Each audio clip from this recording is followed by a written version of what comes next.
तुझी ती लढाई स्वाभिमानी हक्कासाठी.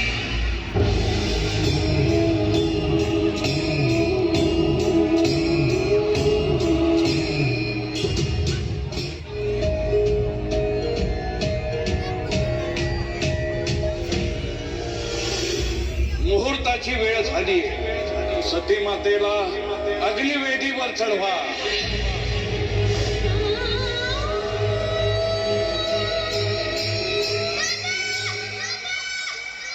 सावित्री आई,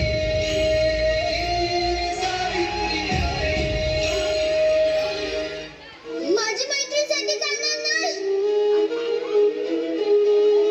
देवशे पाटील, सांभाळा लेकीला. लाड घरी, इथं नाही.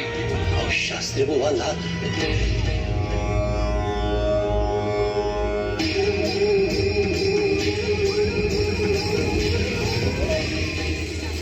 कसे तुझ्याच पावनाचे बाहुली भरारी घे डावी दिशा जावसा असा की उजळल्या पिढ्या उभी कमात तू मशाल हो.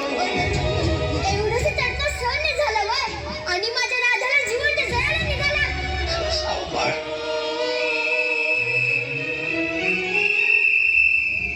फौजदार आणि कोतवाल यांना वर्दी कोणी दिली?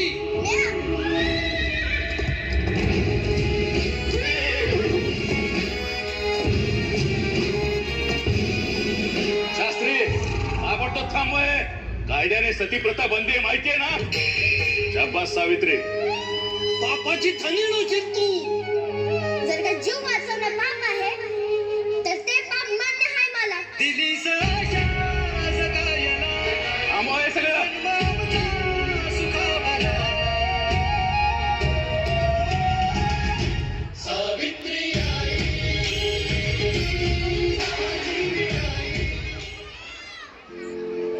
ये कहानी है 19वीं सदी की, जब भारत देश गहरे सामाजिक अंधेरों में डूबा हुआ था, जहाँ विधवा का शोषण नियम बन चुका था, बाल विवाह बचपन छीन लेता था, सती और देवदासी जैसी प्रथाएं नारी के जीवन को परंपराओं के नाम पर बलिदान में बदल देती थी। नायगांव, सत्तारा जिला, एक ऐसा गांव जहां लड़कियों को घरों के कामों में बांध कर रखा जाता था। उसी मिट्टी में पैदा हुई सावित्रीबाई। जब सावित्रीबाई महज 9 साल की थी, उनका शादी 13 साल की ज्योतिराव फुले से करवा दी गई। ज्योतिराव फुले ने शिक्षा को किताबों की सीमाओं में बांध कर नहीं रखा। उन्होंने उसे बदलाव का एक जिंदा हथियार बना लिया, एक ऐसा हथियार जो खून नहीं बहाता था मगर अंधेरों की जड़ों पर गहरा वार करता था।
सन 1848 पुणे। जब पढ़ना गुनाह था, जब बेटियों के सपने को चुप करवा दिए जाते थे, तब सावित्री ने दरवाजा खोला, सिर्फ विद्यालय का नहीं बल्कि बेटियों के आज़ादी का भी।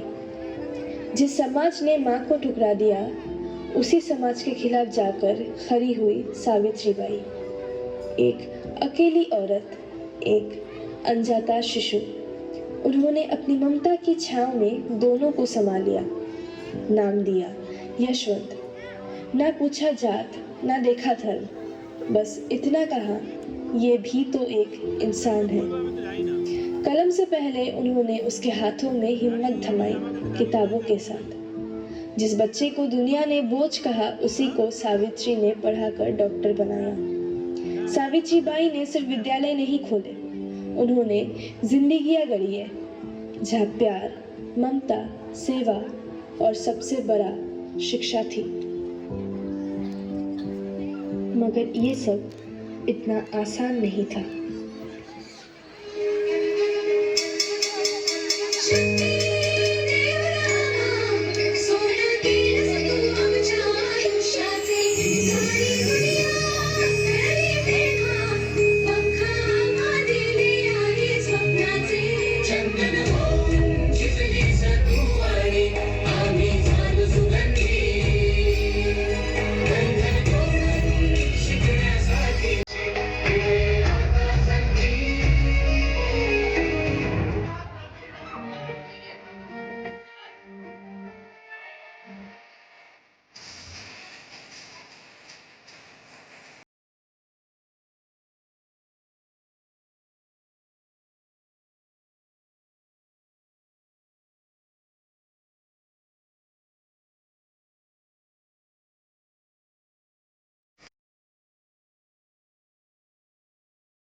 तू खुद की खोज में निकल, तो किस लिए हताश है।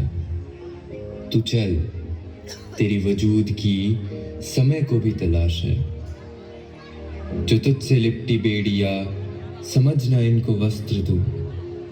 ये बेड़िया पिघाल के बना ले इनको शस्त्र तू, बना ले इनको शस्त्र तू। तू चल, तेरी वजूद की समय को भी तलाश है। सावित्री सुनो, जब तुम विद्यालय जाओगी, लोग तुम्हें गालियां देंगे, गंदगी फेंकेंगे। ये एक जोड़ा कपड़ा अपने साथ रखो। ये सिर्फ एक कपड़ा नहीं, बल्कि एक रक्षा है, ताकि जो बाहर की गंदगी है वो विद्यालय के अंदर ना आ सके। ये एक क्रांति है सावित्री, और क्रांति में सुरक्षा भी जरूरी है। याद रखना, हर एक कदम जो विद्यालय तक बढ़ेगा वो सिर्फ एक बेटी का सपना नहीं, बल्कि पूरे समाज का सपना होगा।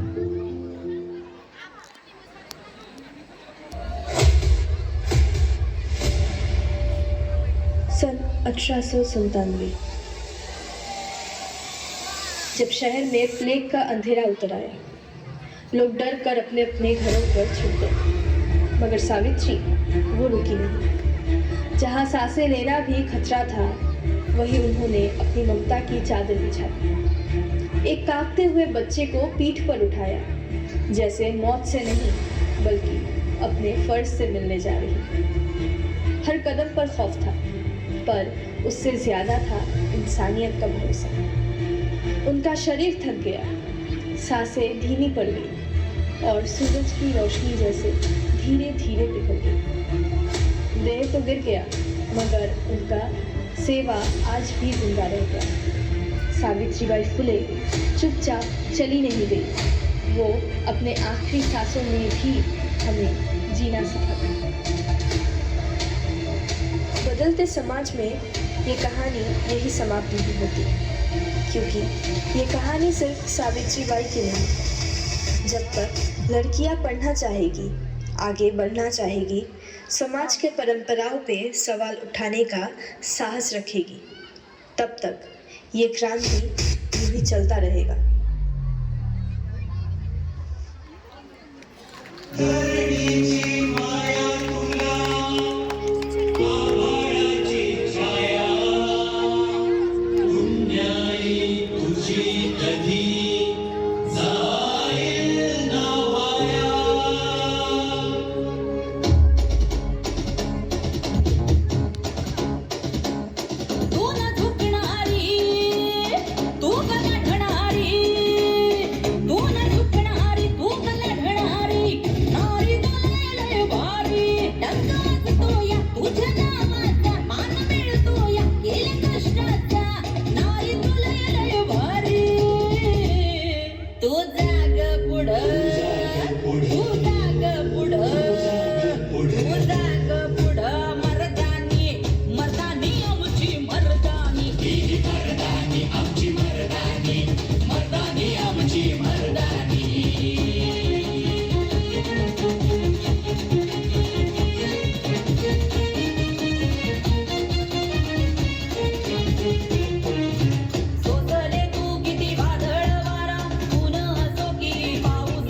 तुमची मर्दानी